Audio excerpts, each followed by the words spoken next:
So, ang daming naghahanap pala ng ano, ng 250k na budget daw. So, magbigay daw tayo ng 250k na budget. So, 250k na budget guys. Ang meron tayo dito, kung hinahanap nyo is more on 250k na mga budget na ganyan. Tapos, marami tayong mga Ford units dito. So, meron tayong dalawang finish na unit na Fiesta.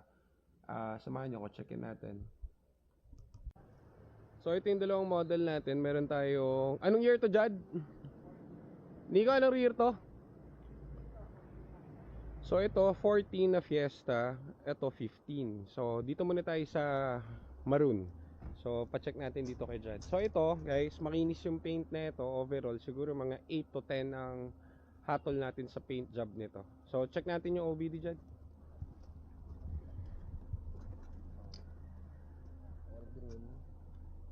Green lahat?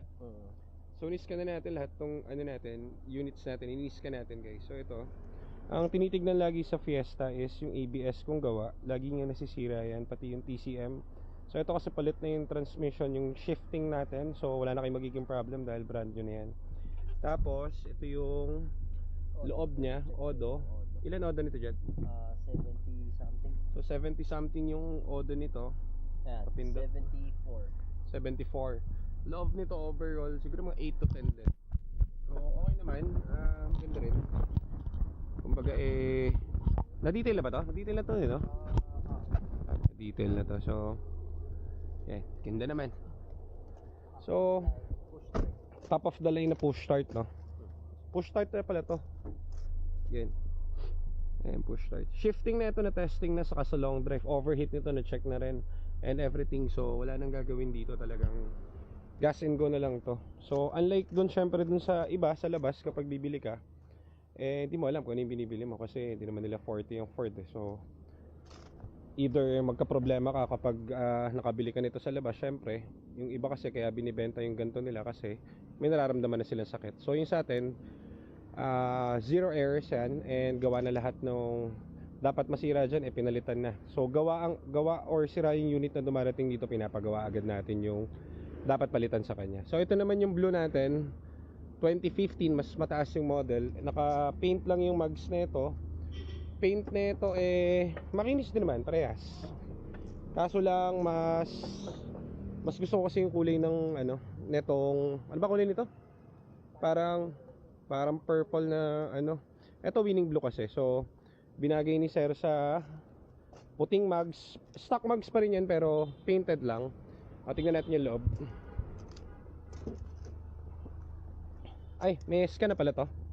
Check natin yung scan nito. So, ito all green lang din. ABS, lagi nyo titignan yan. Importante yan.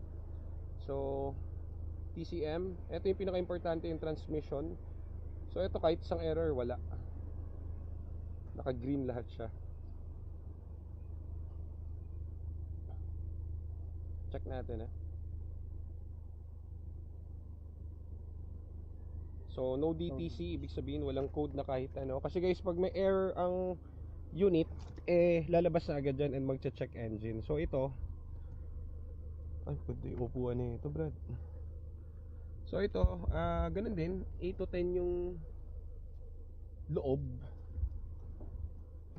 Shifting, aircon. So, ito na testing na kasi to So, gagamitin na lang lahat to.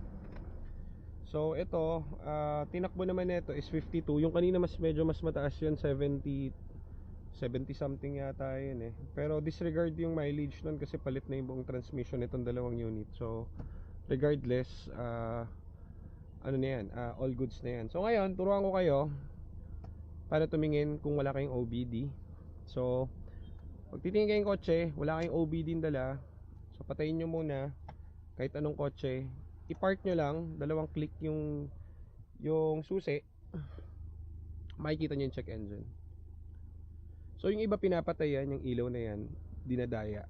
So minsan may mga ilaw pa dyan na ABS, katulad na ito. Ayan mga ABS. So dapat yan umiilaw yung mga yan. Sa una, mamamatay yan ng pusa. Okay, so pag in-start mo, dapat hindi nakailaw yan. Zero error dapat yan. Okay, so yun yung mga unit na dapat kuhanin nyo. So, etong 52,000 mileage, dito nyo naman malalaman yan sa manibela. Hindi pa ganun ka pudpud, may grip pa. Yung iba sa sobrang taas na ng mileage, dinadaya nila yung sa mileage niyan. Makikita nyo dito kasi ito physical na pupudpud ng kamay ito kakadrive mo. Kunwari 120,000 yung tinakbo mo, mapupudpud na yun dito niyan. So ito firm, tamang tama siya dun sa mileage niya. So hindi natin ma-check ngayon dun sa OBD, parehas yung mileage din kasi nito kasi pineflex lang natin tong dalawa eh. Makukulang yung ating 10 minutes sa review. So excuse. So ito yung unit na to, color blue naman siya, winning blue. Okay din siya.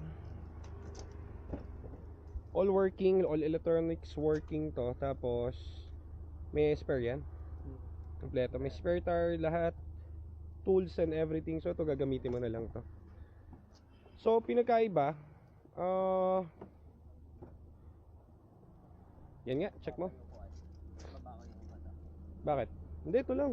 Itong ano lang.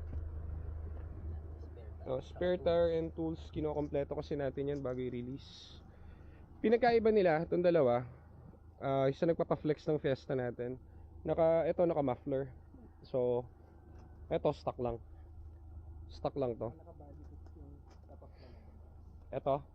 So, ito pala, naka-body kits din. Jad, bombahin mo nga, parinig yung muffler na ito.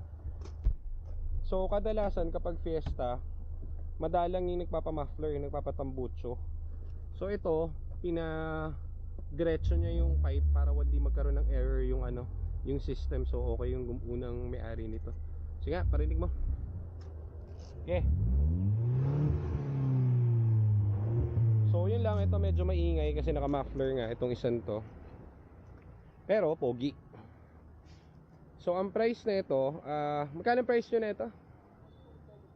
275 itong isa, tapos ito 250. So, yung nagpapa-flex sa atin ng Fiesta, yung white natin na Fiesta dito na titanium, hindi ko inabutan kanina, so hindi ko na videohan. So, dapat yun ang isang videohan ko eh. Nasa M7 pala yun kasi may kinuality check nila kanina, dinrive nila lang malayo, may naririnig silang onting kalampag sa left side ng gulong. So, pinabili na ng shocks doon para papalitan. Tapos, itong dalawa yung natin, units. Actually, marami pa kami dito kaso yung iba dito naka-reserve. So, itong dalawa yung ating bagong tapos na unit na ready na for long drive. Kagaya nung kaninang bumili, wala na kayong gagawin dito. Da-drive-in nyo na lang, hindi kayo mamomroblema sigurado. Kasi alam natin yung ginagawa natin pagdating sa Ford. Okay, so mamimili lang kayo kung anong trip nyo na kung anong mapapaibig sa inyo na unit dito. So yan, pili lang kayo dito sa sa GTA Cars. Dito kami sa San Juan sa 138 G Reyes. So marami tayong units na ganito. 250 budgets ganyan. Actually still yung price niyan kasi makakabili kayo sa market nito pababaan sa marketplace, makakabili kayo mga 220 pero kakabaka-baka naman. Hindi mo alam kung after a week or 2 weeks masisira na sa inyo unit kasi ang mga nagbebenta nito may mga nararamdaman na sa mga transmission. So ito, palit lahat ng mga tranny niyan and wala kayong intindihin dyan kasi lahat yung gawa. And meron tayong showroom na puro Ford. So puro Ford tayo rito. So dito nyo lang ibabalik kapag magkakaroon kayo ng problem in the future. At lahat ng parts dyan available. At yung service natin dyan lifetime. Pwede kayong pumunta rito kapag nagkaroon kayo ng problema dun sa mga units nyo in the long run. Pwede nating scan yan. Madali lang yan, hindi kayo mamamroblema sa mga gagawa dahil marami tayong Ford specialist dito sa garahe. Okay, so ayun lang muna. So sana ma-consider nyo yung units natin and sabihan nyo na lang ako or i-DM nyo ako kung interested kayo. Thank you guys, salamat yung pinsan kong pogi. Bye bye.